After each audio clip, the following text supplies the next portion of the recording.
sungguh unik ya. Pelaku utama 3 orang DPO dicap menjadi otak pelaku, ya, tidak pernah tertangkap.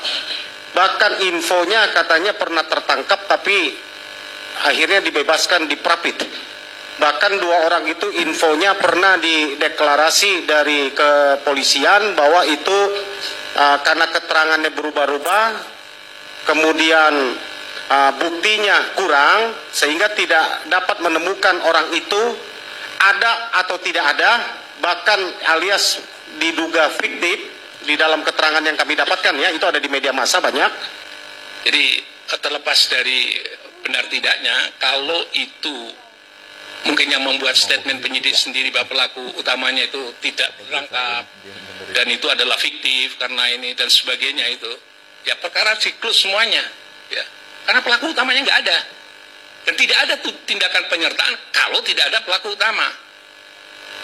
Jadi kalau begitu, kalau itu benar seperti itu, bahwa sampai hari ini atau sampai masalah itu di-PK-kan seperti ini, ternyata mereka tidak ketemu gitu. Nah kalau tidak diketemu, terus ada statement-statement yang intinya adalah dia ternyata tidak bisa ditemukan dan ternyata melarikan diri, atau singkat kata itu fiktif.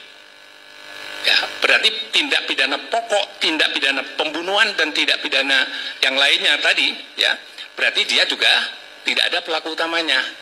Kalau tidak ada pelaku utamanya, berarti pelaku turut sertanya juga tidak ada. Turut serta apa pelaku utamanya nggak ada? Gitu. Saya kira kalau ditanya tentang bagaimana akibat hukum terhadap orang-orang yang harus masuk dengan pidana maksimum tadi, dia tidak boleh dihukum pidana maksimum, bahkan jangankan maksimum, untuk dinyatakan dia turut serta aja tidak bisa dalam doktrin hukumnya. Yang harus dibuktikan terlebih dahulu harus itu adalah tindak pidana pelaku utamanya.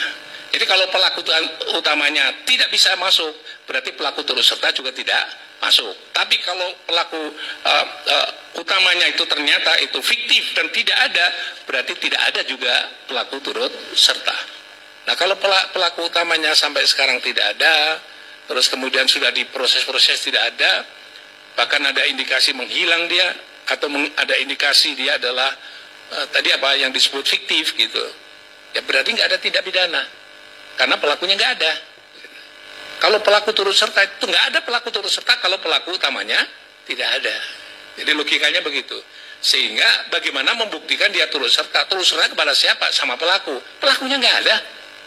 Jadi logika hukumnya nggak masuk dalam konteks itu. Sehingga dengan demikian, kalau sampai belum ditemukannya sama namanya pelaku utama dan kemudian diadili dan pasti dia dihukum karena melakukan tindak pidana pembunuhan, dan sekaligus yang kedua adalah kekerasan, ancaman kekerasan, melakukan persetubuhan dengannya, itu tidak tertangkap dan tidak terbukti di dalam pengadilan, ya tak ada pelaku turut serta di dalamnya.